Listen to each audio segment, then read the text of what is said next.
Alright, so I'm heading down this trail here, the Hobbit Trail, and the OCT just goes to the road, but I'm going to do this because it looked neat. So I made it to the Rock Creek campground and it was closed, and I just sat there looking at the gate dismayed, and a couple pulled up and they saw the closed gate and they looked dismayed. So I was like, "Are you looking for somewhere to camp?" They said yeah, and I told them about this place, which is Carl G. Washburn Campground. So they offered me a ride and I took it because that highway was just scary. So this is the Hobbit Trail, or at least it's leading to it, but so far this is pretty cool. I'm liking this.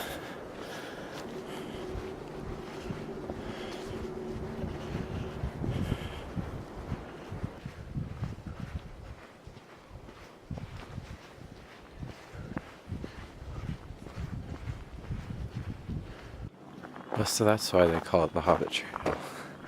Yeah, I definitely remember a scene like this in Lord of the Rings.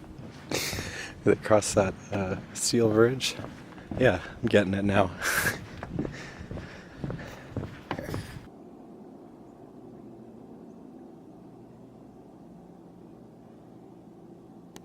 So when you get off the Hobbit Trail, the next trailhead is north of it. Once you get to the highway, you can see it just up here. Actually pretty easy to spot, so I don't think anyone's gonna have any problems.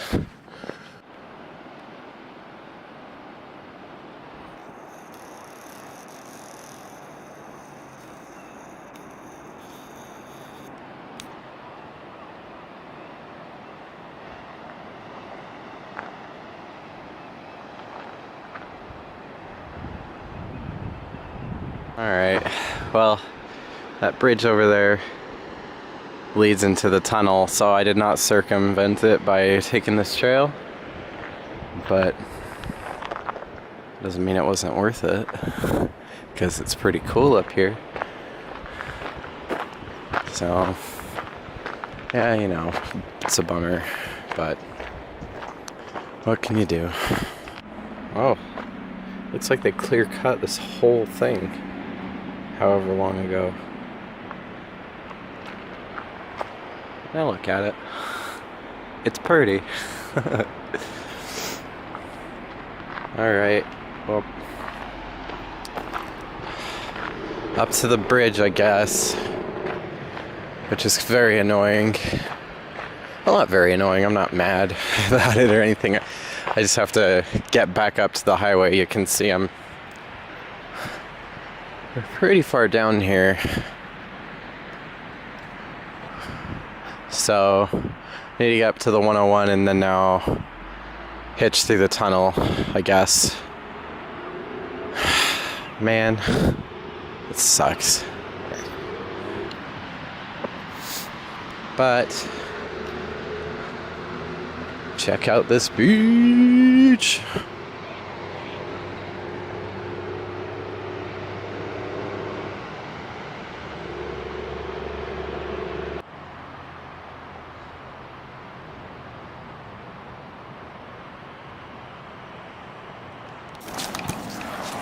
Alright, so I just walked through it because there was not a whole lot of traffic out here. And so, like, my chances of getting a ride were pretty small at that point, and also I could just, like, walk on through it. So there was enough shoulder in there. It was scary, but, like, there was more shoulder in that tunnel than there was on that road I just did yesterday. So they have caution lights for the bikers, so I just turned those on. I put my headlamp on backwards and turned it on strobe, and that worked pretty well. There was some points through the tunnel where there was like a little bit of space like that plugged off by barriers. So at one point there was a semi coming through and I just jumped up and sat on the barrier while he drove by. Quite the experience. So yeah, it wasn't as bad as I thought it was going to be. So I don't know, I would definitely say to hitch around it, but yeah, I don't know. If you're gonna walk through it, I would at least, you know, turn on your headlamp. Having like a reflective vest or something would really help too.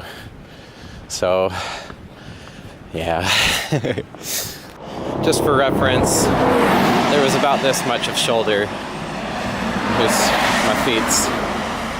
So maybe a little less than that, but it was enough to make it through without being turned into a pancake.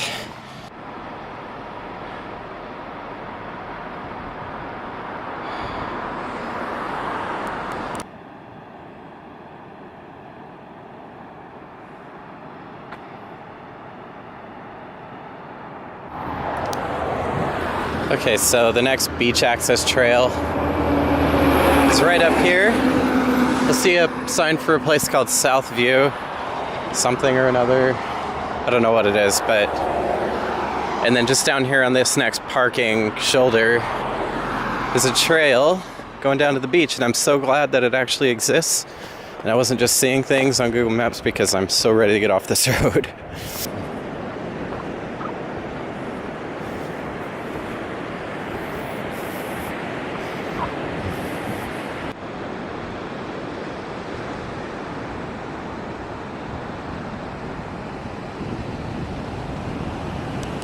Oh my god, these dunes are just unreal.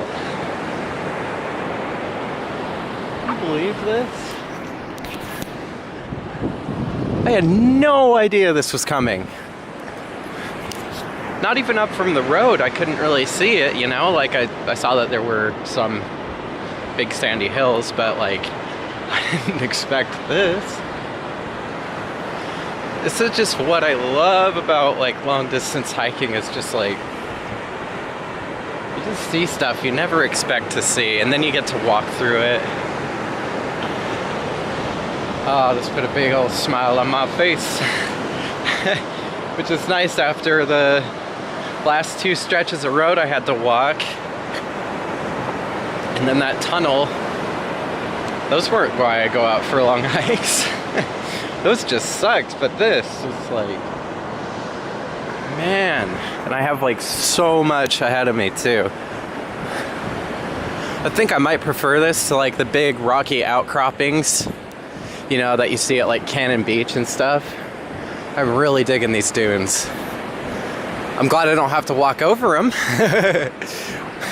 but I'm glad I get to see them. You know, I get to walk by them. And it's really cool if you just look back, just the shape they take from this like angle.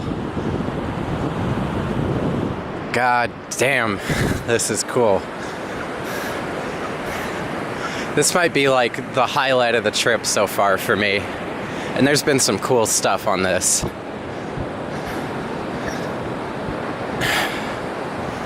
Oh, love this. This is some slow walking. The tide's coming up. It's just like my feet are sinking in just a little too far down.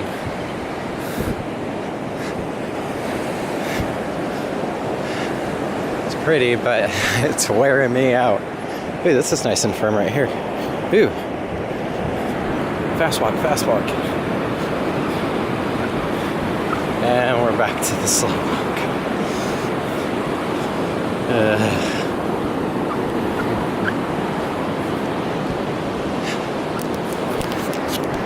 So I'm about like 6 or so miles away from Florence, where I'm stopping for the day.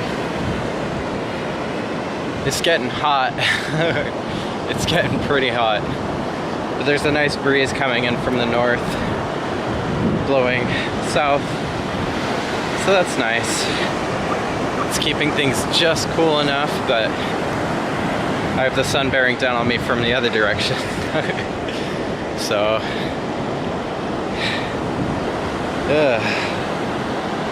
rough walking.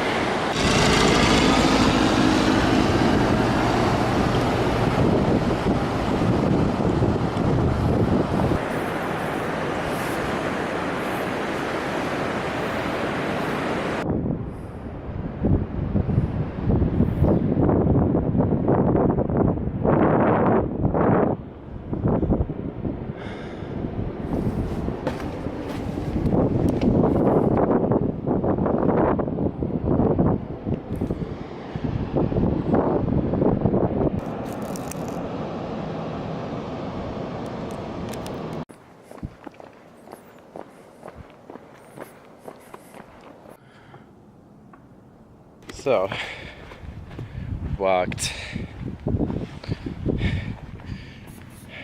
from the Columbia River at the Washington and Oregon border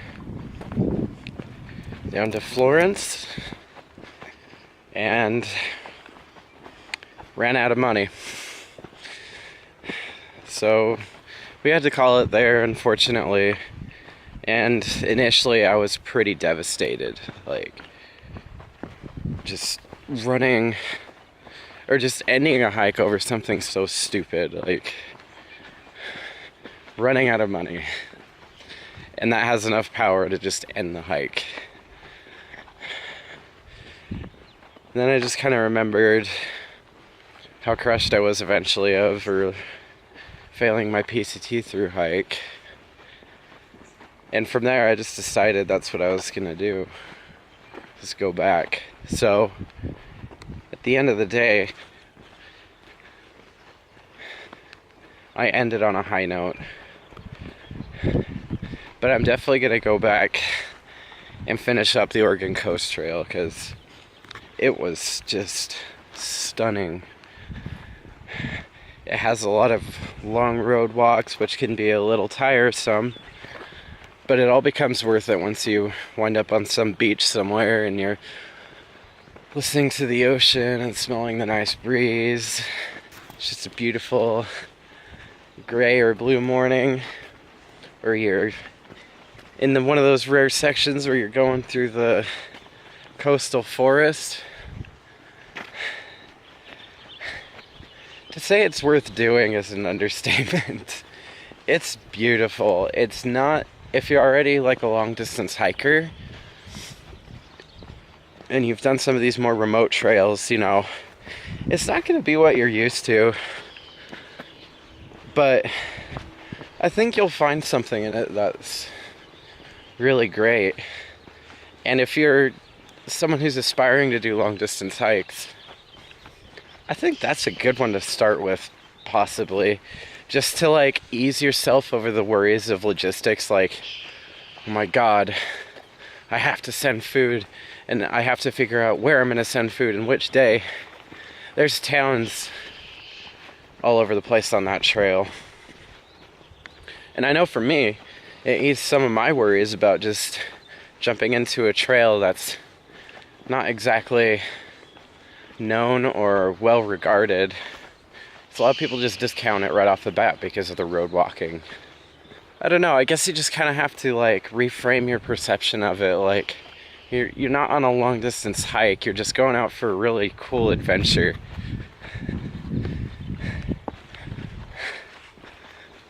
Because it was.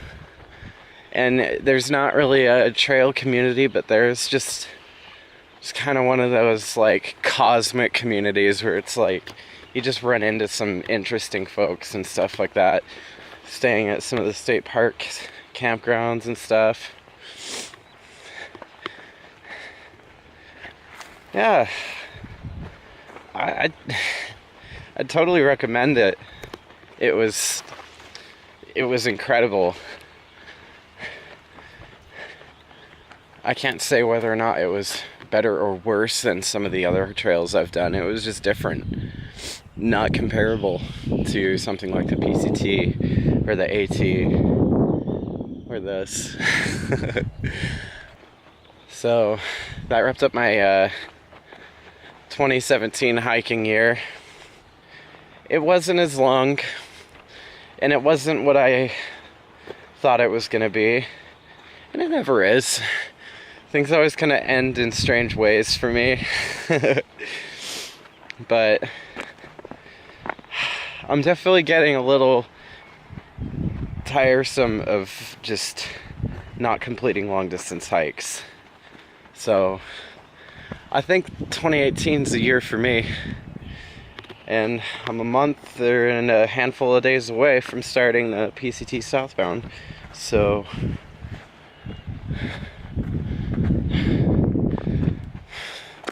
I think I can do it this time. I think I'm ready.